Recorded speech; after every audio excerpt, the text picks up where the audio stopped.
চাঁদার পরিবর্তন হয় না, হাতের পরিবর্তন হয়েছে। না, এই গুন্ডা, ডাকাত, বদমাশ এবং চাঁদাবাজের মাধ্যমে দেশে শান্তি আসতে পারে না, মুক্তি আসতে পারে না। এর জন্য মানুষ জীবন দেয় নাই, আন্দোলন করে নাই, সংগ্রাম করে নাই।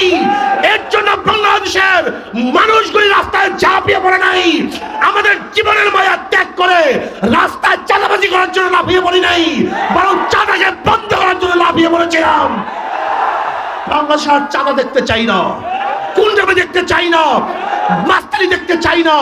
যারা চাঁদাবাজ ওদেরকে প্রতিহত করতে হবে, বাংলাদেশের বিদায় দিতে হবে ইনশাআল্লাহ। এর জন্য আসুন, তেঁতুল গাছ লাগিয়ে আমের আশা করা যায় না, মাদার গাছ লাগিয়ে ভালো ফলের আশা করা যায় না। এই গুন্ডা এবং চাঁদাবাজের মাধ্যমে দেশে শান্তি আসতে পারে না। কাজে আজকের থেকে সবাই ঐক্যবদ্ধ হন, সমস্ত ভোটার ঐক্যবদ্ধ হন। যেই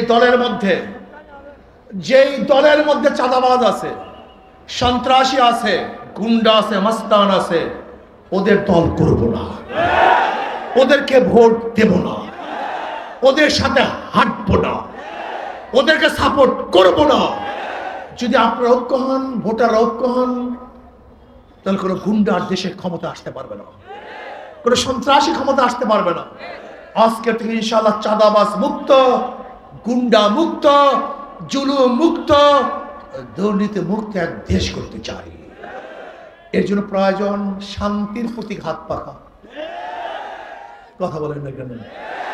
শান্তির প্রতীক মুসলমানরা ব্যবহার করে না হাত পাখা, হিন্দুরা করে না, খ্রিস্টানরা না, পুরুষ, মহিলা, শ্রমিক, ধনী, গরিব, সবাই মার্কা হাত পাখা। এই শান্তির প্রতীক হাত পাখা। আমি বিশ্বাস করি শান্তির প্রতীক হাত পাখা যদি ক্ষমতায় যায়, তাহলে গোটা মানুষ শান্তি পাবে। আপনারা জানেন, রাজা দাহিরের জলদস্যু কর্তৃক একজন মুসলিম মেয়ে অপদস্থ হওয়ার কারণে ওই মুসলিম মেয়ে ইরাকে গিয়ে হাজ্জাজ বিন ইউসুফের কাছে নালিশ দিয়েছিল যে আপনারা মুসলমান ভাইয়েরা জিন্দা থাকা সত্ত্বেও আপনার এক মুসলিম বোন অপদস্থ হয়েছে, লাঞ্ছিত হয়েছে, অপমানিত হয়েছে। তৎকালীন সময় দ্বিতীয় অলিদের সময় ইরাক সিন্ধু প্রদেশে সৈন্য প্রেরণ করার মতো তাদের সৈন্য সংখ্যা ছিল না।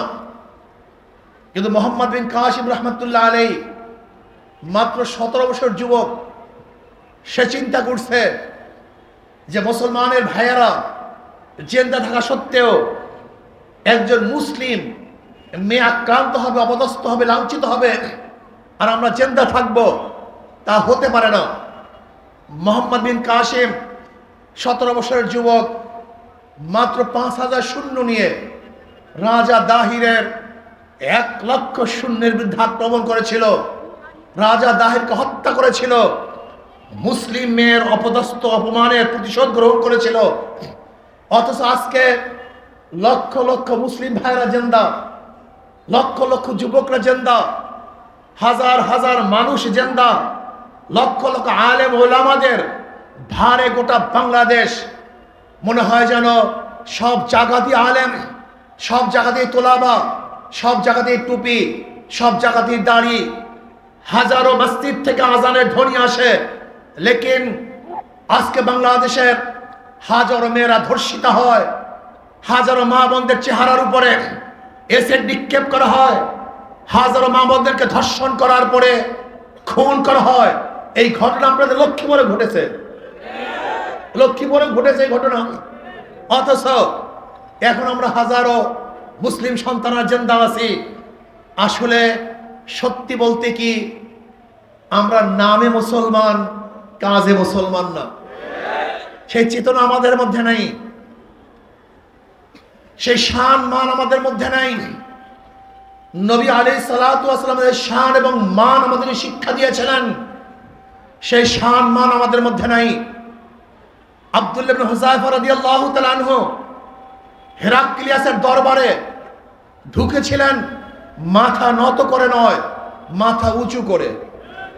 আব্দুল্লাহ ইবনে হুযায়ফা রাদিয়াল্লাহু তাআলা আনহু আপনারা জানেন হেরাক্লিয়াস বলেছিল আমার কন্যাকে তোমার সাথে বিবাহ দেব, কিন্তু সেই বিবাহ লোভে দিতে পারেন নাই। প্রস্তাব দিয়েছিল আমি আমার রাজ্যের অর্ধেক তোমাকে দিয়ে দেব, রাজ্যের ক্ষমতার লোভে তিনি পারেন নাই। জেলে আবদ্ধ করা হয়েছিল, সেই ভীতি তো তার ঈমানকে টলাতে পারে নাই। তার সামনে তার সাথীদেরকে তৈলের মধ্যে ভাজা হয়েছিল, লেকিন তারপর তার ঈমান থেকে বিচ্যুতি ঘটাতে পারেন নাই। তিনি বলেছিলেন হেরাক্কাল মুসলমান হতে পারে, জীবন দিতে পারে, কিন্তু কোনো বেঈমানের সামনে মাথা নত করতে পারে না। অথচ আমরাও সেই মুসলমান শানে রিসালাত মানে রিসালাত সম্পর্কে আলোচনা করি, কিন্তু আমাদের মাথা নত হয় ফাসিকদের সামনে। আজকে আমরা মাথা ঝুঁকাই বেঈমানদের সামনে। না, মুসলমান জীবন দিতে পারে, মরতে পারে, রক্ত দিতে পারে, শহীদ হতে পারে, কিন্তু কোনো বেঈমানদের সামনে মাথা ঝুঁকাতে পারে না। তোমরা কোন জাতি, তোমরা কারা, আজকে তোমাদের অবস্থাটা কি? জনাবে মুহাম্মদ রাসূলুল্লাহ সাল্লাল্লাহু আলাইহি ওয়াসাল্লাম এই দ্বীনের দাওয়াত দিতে গিয়ে হাজারো কষ্ট সহ্য করেছেন। নবী আলাইহিস সালাতু ওয়াস সালামের মাথার উপরে উটের নাড়ি ভুঁড়ি চাপিয়ে দেওয়া হয়েছিল, কিন্তু কলেমার থেকে সামান্য পরিমাণ দূরে সরে যান নাই। নবী আলাইহিস সালাতু ওয়াস সালামকে শিয়াবে আবু তালেবের মধ্যে 3 বছর আবদ্ধ করা হয়েছিল। ঈমান টলাতে পারেন নাই, বিচ্যুতি ঘটাতে পারেন নাই। হাজারো সাহাবাদেরকে শুলে চড়ানো হয়েছিল, কিন্তু ঈমান ছাড়েন নাই। হাজারো মহিলারা জীবন দিয়েছেন, কিন্তু ঈমান দেন নাই। হাজারো আমার মুসলমান সন্তানেরা অকাতরে রক্ত দিয়েছিলেন, কিন্তু না, ঈমান ইসলামের সাথে আপোষ করেন নাই। অথচ আমরা শানে রিসালাত সম্পর্কে হাজারো আলোচনা করি, কিন্তু কই সেই ঈমান, কই সেই ইসলাম, কই সেই মান, কই সেই শান? নাই, কিছুই তো নাই। জনাবে মুহাম্মদ রাসূলুল্লাহ সাল্লাল্লাহু আলাইহি ওয়াসাল্লামের একটা আদর্শ বাস্তবায়নের জন্য, একটা সুন্নাতকে জিন্দা করার জন্য সাহাবায়ে কেরাম রিদওয়ানুল্লাহি তাআলা আজমাইন ওয়াকাতরে জীবন দিয়েছেন। অথচ আমাদের সামনে হাজারো ফরজ নষ্ট হয়ে যাচ্ছে, হাজার ইসলামকে ধ্বংস করার চক্রান্ত করতেছে। দাবি করি মুসলমান, অথচ ইসলামের দুশ্মনদের সাথে আমাদের বন্ধুত্ব। দাবি করি মুসলমান, অথচ ইসলামের শত্রুদেরকে প্রতিষ্ঠা করার জন্য হাজারো চেষ্টা করি। দাবি করি মুসলমান, অথচ মাউসুতুল, Karl Marx, Abraham Lincoln, Socrates, Plato, Aristotle, Montesquieu, Locke এবং রুশোকে নেতা মানি, তাদের নেতৃত্ব আমরা গ্রহণ করেছি। কিন্তু মুহাম্মদ আরবি জনাবে মুহাম্মদ রাসূলুল্লাহ সাল্লাল্লাহু আলাইহি ওয়াসাল্লাম নেতৃত্ব গ্রহণ করি নাই। তোমার চেয়ে বড় মুনাফিক আর কেউ হতে পারে না। প্রিয় ভাইরা আমার, আজকে আমরা ডেমোক্রেসি বাস্তবায়নের জন্য চেষ্টা করেছি, সেকুলার প্রতিষ্ঠা করার জন্য রক্ত দিয়েছি। আজকে আমরা কমিউনিজম বিপ্লব করার জন্য চেষ্টা করি, অথচ আল্লাহর জমিনে আল্লাহর হুকুমত, ইসলাম হুকুমত কায়েম করার জন্য চেষ্টা করি না, সাধনা করি না। আমি আশ্চর্য হয়ে যাই, তুমি কেমন মুসলমান, তুমি কেমন মুসলমান, তুমি কেমন মুসলমান। আহা, মুসলমানের সন্তান নবীকে নেতা মানে না। মুসলমানের সন্তানের মুখের মধ্যে স্লোগান থাকে, আমরা সবাই মুজিব সেনা, ভয় করি না বুলেট বোমা। আমরা সবাই জিয়ার সেনা, ভয় করি না বুলেট বোমা। আমরা সবাই এরশাদ সেনা, ভয় করি না বুলেট বোমা। কপাল পোড়া, তোমার জবানের মধ্যে স্লোগান হওয়া উচিত ছিল, আমরা সবাই নবীর সেনা, ভয় করি না বুলেট বোমা। আমরা সবাই রাসূল সেনা, ভয় করি না বুলেট বোমা। আমার নেতা তোমার নেতা বিশ্ব নবী মুস্তাফা। এই স্লোগান হওয়া উচিত ছিল, কিন্তু স্লোগান আমাদের মধ্যে নাই। আজকে স্লোগান দেই জয় বাংলা, অমুক বাংলা, তমুক বাংলা। কপাল পরার জবানের মধ্যে আল্লাহু আকবারের ধ্বনি আসে না, আল্লাহু আকবারের নামের ধ্বনি দেয় না, স্লোগান দেয় না। এমনকি অনেক দলের স্লোগানের মধ্যে আমি দেখেছি, যখন অনেক দলের সম্মেলনের মধ্যে কেউ আল্লাহু আকবারের স্লোগান দিয়েছে, ওই দলের লিডাররা বলেছে এই স্লোগান আমাদের দলের স্লোগান না। এই স্লোগান আমাদের স্লোগান না। হ্যাঁ, আল্লাহু আকবরের স্লোগান তোমার দলের স্লোগান না, এই স্লোগান মুসলমানদের স্লোগান। আল্লাহু আকবরের স্লোগান মুনাফিকদের স্লোগান নয়, এটা মুসলমানদের স্লোগান। আল্লাহু আকবরের স্লোগান এই খ্রিস্টান এবং নাসারাদের স্লোগান নয়, এই স্লোগান মুমিনদের স্লোগান। আল্লাহু আকবরের স্লোগান ঈমান ওয়ালাদের স্লোগান। এই স্লোগানের ভিত্তিতে আমরা রাজা গৌর গোবিন্দের তখ্ত তাওজকে ধ্বংস করেছিলাম। আজকে এই স্লোগানের ভিত্তিতে গোটা দুনিয়ার সমস্ত বাতিল শক্তিকে ইনশাআল্লাহ তছনছ করে ইসলামী রাজ কায়েম করবই করবে ইনশাআল্লাহ। সেই স্লোগান হবে নারায়ে তাকবীর, নারায়ে তাকবীর। এই স্লোগানের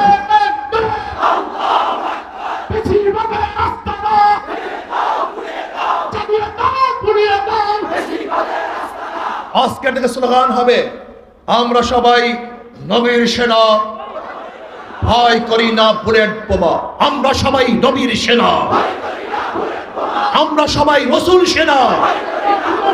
এই স্লোগান দিয়ে প্রকম্পিত করতে হবে, গোটা দুনিয়াকে জানিয়ে দিতে হবে এই সেনারা কার্ল মার্ক্সের সেনা নয়, মৌসুদের সেনা নয়, আব্রাহাম লিঙ্কনের সৈনিকেরা নয়, এরা শেখ সাহেবের সৈনিক নয়, জিওলের সৈনিক নয়, ইরশাদের সৈনিক নয়, জনাবে মুহাম্মদের সৈনিকেরা।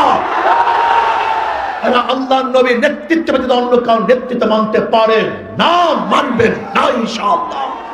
কি রাজি আছেন ইনশাআল্লাহ? মনে রাখতে হবে মুসলমানদের আঘাত পিঠে লাগে না, মুসলমানদের আঘাত কোথায় লাগে? মুসলমান সামনে মার্চ করতে পারে, ব্যাক করতে পারে না। তু শাহিন है परवाज है काम तेरा, तेरे सामने आसमां और भी है। কবি ইকবাল বলেছিলেন শাহিন বাজ পাখি বলা হয়। বাজ পাখির নাম কি? শাহিন। বাজ পাখি উঠতে থাকে, তার জন্য কোনো সীমানা নির্ধারিত নাই যে এটা নোয়াখালীর সীমানা, এটা লক্ষ্মীপুরের সীমানা, এটা বাংলাদেশের সীমানা, এটা ভারতের সীমানা না। বাজ পাখির সামনে কোনো সীমানা নির্ধারিত নাই। তার চক্ষু যত দূরে যাবে সেইটাই তার গন্তব্যস্থান। মুসলমানদের কোনো নির্ধারিত সীমানা নাই। কিসের বাংলাদেশ, কিসের ভারত, কিসের মিয়ানমার, কিসের অমুক, কিসের তমুক। গোটা দুনিয়া হলো আল্লাহর, আর গোটা দুনিয়াতে শাসন করে মুসলমান, তার প্রতিনিধিরা। ইন্নী জাইলুন ফিল আরদি খলিফা, আমরা আল্লাহর তরফ থেকে খলিফা প্রেরিত হয়েছি। গোটা দুনিয়ার মালিককে কুলিল্লাহুম্মা মালিকাল মুলক, সমস্ত দুনিয়ার মালিক আমার আল্লাহ। কাজী তার খলিফারাই গোটা দুনিয়া নেতৃত্ব প্রদান করবেন। গোটা দুনিয়ার শাসক আল্লাহর খলিফারাই হবেন। কাজী আমাদের জন্য কিসের সীমানা, কিসের বর্ডার? এই বর্ডার টর্ডার আমরা বুঝি না। আমরা বুঝি গোটা দুনিয়ার মধ্যে যেখানে জায়গা আছে সেখানে ইসলামের হুকুমাত কায়েম হয়ে যাবে ইনশাআল্লাহ। যেখানে যাওয়া যায় সেই ইসলাম হুকুমাত কায়েম হয়ে যাবে। দস্ত দস্তাই দরিয়াবি নে হিসারে हमने, दस्त दस्ताए दरिया भी नहीं हिसारे हमने, बहरे जुल्मत में दौरा दिया घोरा हमने। আমাদের জন্য কোনো চাটিয়াল ময়দান নেই। মুসলমান তো সাগরের মধ্যে ঘোড়া পদার্পণ করেছে। মুসলমান তো উত্তাল তরঙ্গকে বিজয় করে হুকুমাত কায়েম করেছে। মুসলমান পাহাড় পর্বতকে বিজয় করেছে। মুসলমান এমন এক জাতি, যে মুসলমান জাতি যেখানে গিয়েছে সেখানে মানুষ মাখলুকাত শান্তি পেয়েছে। আমি বিশ্বাস করি আজকেও যদি বাংলাদেশ ইসলাম হুকুমাত কায়েম হয়, বাংলাদেশের মানুষ শান্তি পাবে, মুক্তি পাবে। জীবনভর আপনারা বিভিন্ন মত এবং পথ, বিভিন্ন নীতি ও আদর্শ বাস্তবায়নের জন্য চেষ্টা করেছেন। এবার আসুন না সবাই সম্মিলিতভাবে আল্লাহর জমিন, আল্লাহর হুকুমত, শানে রসালত, নবী আলাইহিস সালাতু ওয়াস সালাম যে দাওয়াত, যে আদর্শ, যে নীতি নিয়ে এসেছেন সেই অনুযায়ী দেশটাকে পরিচালিত করি। যদি আপনি ইসলাম অনুযায়ী দেশকে পরিচালনা করেন, আমি খোদার কসম করে বলতে পারি এদেশের মানুষ মুক্তি পাবে, শান্তি পাবে, সাম্য মানবিক মর্যাদা, সামাজিক ন্যায় বিচার প্রতিষ্ঠিত হবে। যেখানে থাকবে না ধর্ষণ, যেখানে থাকবে না জুলুম, যেখানে থাকবে না অত্যাচার, যেখানে থাকবে না অবিচার, প্রত্যেকটা গরিব তার অধিকার ফিরে পাবে। যেখানে শ্রমিকরা তাদের অধিকার বাস্তবায়ন করতে পারবে, যেখানে পুরুষরা অধিকার পাবে, যেখানে মহিলারা অধিকার পাবে, যেখানে জেলে তাঁতি কামার মজদুর ঋষি প্রত্যেকটা মানুষের অধিকার প্রতিষ্ঠিত হবে, যেখানে যারা গরিব সন্তান অথচ মেধাবী টাকার অভাবে উচ্চশিক্ষা শিক্ষিত হতে পারছে না, ইসলাম হুকুমাত কায়েম হলে সরকার দায়িত্ব নিয়ে তাদের উচ্চশিক্ষা শিক্ষিত করবে। যে সমস্ত বিধবারা খাদ্য পাচ্ছে না, সরকার তাদের মুখে খাদ্য তোলার ব্যবস্থা করবে। যে সমস্ত এতিমরা ঘুমাতে পারছে না, সরকার তাদের জন্য বাসস্থানের ব্যবস্থা করবে। যে সমস্ত গরিবরা চিকিৎসার অভাবে ধুঁকিতে পড়ছে, সরকার খুঁজে খুঁজে সেই গরিবদেরকে বের করে চিকিৎসার ব্যবস্থা করবে। দেখবে কে খোলা আকাশের নিচে ঘুমান্ত অবস্থা আছে, সরকার তাদেরকে খুঁজে আশ্রয় ব্যবস্থা করবে। জমিহীনদেরকে ভূমির ব্যবস্থা করবে, যারা ক্ষুধার্ত তাদেরকে খাদ্যের ব্যবস্থা করবে, যারা বস্ত্রহীন সরকার তাদেরকে বস্ত্রের ব্যবস্থা করবে। যারা শিক্ষিত হতে পারছে না, সরকার তাদেরকে উচ্চশিক্ষায় শিক্ষিত করার ব্যবস্থা করবে। কত সুন্দর এক রাজ, যেখানে ইনসাফ কায়েম হবে, যেখানে ইনসাফ কায়েম হবে। নবী আলাইহিস সালাতু ওয়াস সালাম বলেছেন, আমার মেয়ে ফাতেমা যদি চুরি করে আমি তার হাত কেটে দেব। যেখানে ইনসাফ কায়েম করবে, আদালত প্রতিষ্ঠিত হবে, যেখানে অপরাধীকে বিচার করা হবে, আর যে অপরাধ করে নাই তার বিচার করা হবে না। অথচ আমরা কি দেখেছি, আজকে বিচারকের অবস্থায় এই, যদি দল করো হাজার খুন মাফ, আর যদি দল না করো তোমাকে জেলখানায় ধুকে ধুকে মরতে হবে, তোমাকে ফাঁসিতে ঝুলতে হবে। এই বিচার আমরা চাই না। আমরা বিচার এরকম প্রতিষ্ঠিত করব যেখানে অপরাধী শাস্তি ভোগ করবে, আর যে অপরাধী না সে আমার যত বড় শত্রু হোক না কেন সে রাস্তায় বুক ফুলিয়ে হাঁটতে থাকবে। যেখানে থাকবে স্বজন প্রীতি, যোগ্যতা অনুযায়ী চাকরি হবে, বৈষম্য থাকবে না। কি দল করে কি দল করে না, কি আমার আত্মীয় কি আমার স্বজন হবে না। যে যেখানে যোগ্য সেই যোগ্য ব্যক্তি সেখানে অধিষ্ঠ হবে।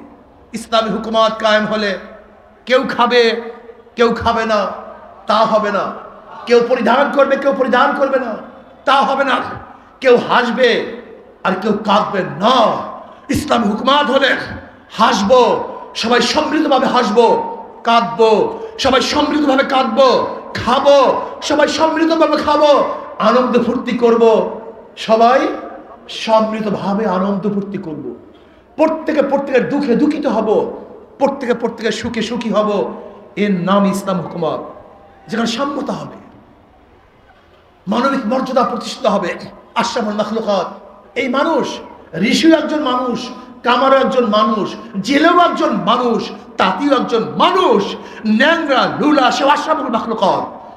প্রত্যেকটা আশরাফুল মাখলুকাতকে সম্মানিত করা হবে না। মানুষ প্রিয় এই আশরাফুল মাখলুকাতকে কুকুরের মতো বিচার করা হবে না, বরং তাদের সাথে ইজ্জত এবং সম্মানের সাথে আচার করা হবে, ব্যবহার করা হবে, এদেরকে সম্মান করা হবে।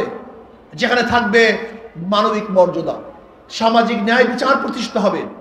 ইসলাম হুকুমাত হলে লক্ষ লক্ষ কোটি কোটি টাকা বিদেশে পাচার হবে না। মাত্র 4 পরিবার 2 লক্ষ কোটি টাকা আত্মসাৎ করতে পারবে না। ইসলাম হুকুমাত হলে ফ্যাসিস্ট হাসিনার পিয়ন আর 400 কোটি টাকার মালিক হতে পারবে না। ইসলাম হুকুমাত হলে মাত্র ফরিদপুরের এক ছাত্রলীগের সভাপতি 2000 কোটি টাকা বিদেশে পাচার করতে পারবে না। কোনো চুরি নাই, ডাকাতি নাই, জুলুম নাই, অত্যাচার নাই। ইসলাম হুকুমাত হলে ঘুষ বাণিজ্য বন্ধ হয়ে যাবে, দুর্নীতি বাংলাদেশ থেকে বিদায় হয়ে যাবে, প্রত্যেকটা মানুষ শান্তিতে বসবাস করতে পারবে। আপনি জানেনই না ইসলাম হুকুমাত হলে কি হবে। আমি বিশ্বাস করি ইসলামী অর্থনীতি অ্যাপ্লাই হলে আগামী 5-10 বছরের মধ্যে বাংলাদেশের প্রত্যেকটা গরিব দরিদ্র সীমার উপরে চলে যাবে। ইসলাম হুকুমাত কায়েম হলে আমার কোনো মারা ধর্ষিত হবে না, ইফতিজিংয়ের শিকার হবে না। ইসলাম হুকুমাত হলে প্রত্যেকটা মহিলা ন্যায্য অধিকার প্রতিষ্ঠিত করা হবে। আমার মারা বড় বড় ব্যবসায়ী হয়ে যাবে। আম্মাজান খাদিজা কুবরা রাদিয়াল্লাহু তাআলার মতো ব্যবসায়ী হয়ে যাবে। আম্মাজান আয়েশার মতো বড় বড় শিক্ষিতা হয়ে যাবে।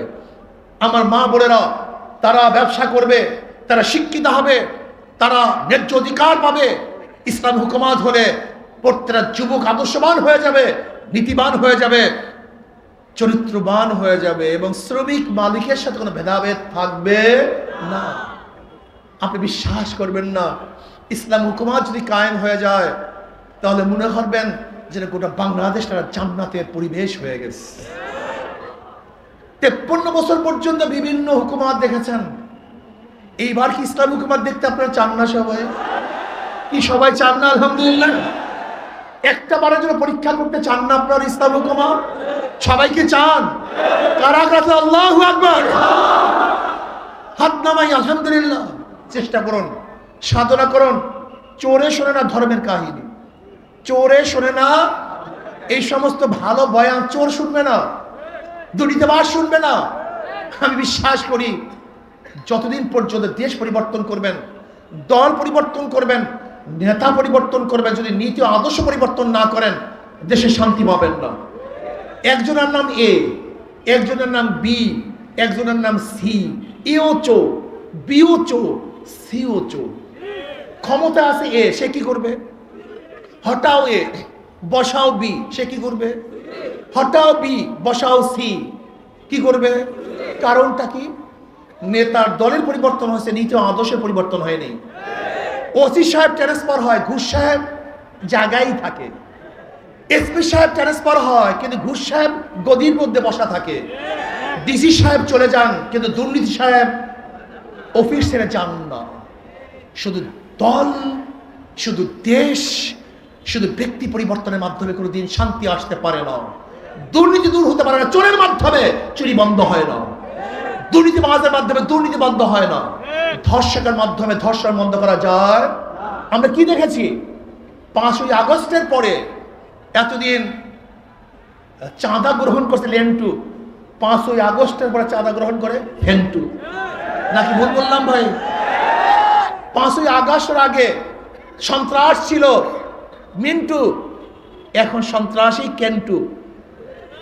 চাঁদার পরিবর্তন হয় না, হাতের পরিবর্তন হয়েছে। না, এই গুন্ডা, ডাকাত, বদমাশ এবং চাঁদাবাসের মাধ্যমে দেশে শান্তি আসতে পারে না, মুক্তি আসতে পারে না। এর জন্য মানুষ জীবন দেয় নাই, আন্দোলন করে নাই, সংগ্রাম করে নাই। এর জন্য বাংলাদেশের মানুষগুলি রাস্তায় ঝাঁপিয়ে পড়ে নাই। আমাদের জীবনের মায়া ত্যাগ করে রাস্তায় চাঁদাবাজি করার জন্য লাফিয়ে পড়ি নাই, বরং চাঁদাকে বন্ধ করার জন্য লাফিয়ে পড়েছিলাম। বাংলাদেশ আর চাঁদা দেখতে চাই না, গুন্ডামি দেখতে চাই না, মাস্তানি দেখতে চাই না। যারা চাঁদাবাজ ওদের প্রতিহত করতে হবে, বাংলাদেশের বিদায় দিতে হবে ইনশাআল্লাহ। এর জন্য আসুন, তেঁতুল গাছ লাগিয়ে আমের আশা করা যায় না, মাদার গাছ লাগিয়ে ভালো ফলের আশা করা যায় না। এই গুন্ডা এবং চাঁদাবাজের মাধ্যমে দেশে শান্তি আসতে পারে না। কাজে আজকের থেকে সবাই ঐক্যবদ্ধ হন, সমস্ত ভোটার ঐক্যবদ্ধ হন। যেই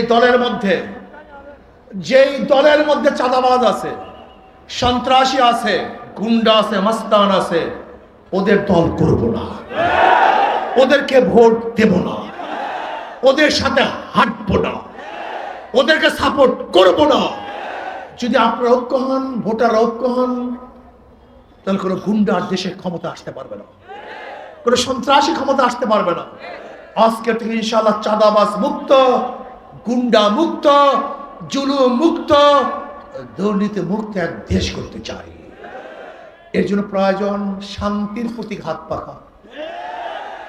কথা বলেন না কেন?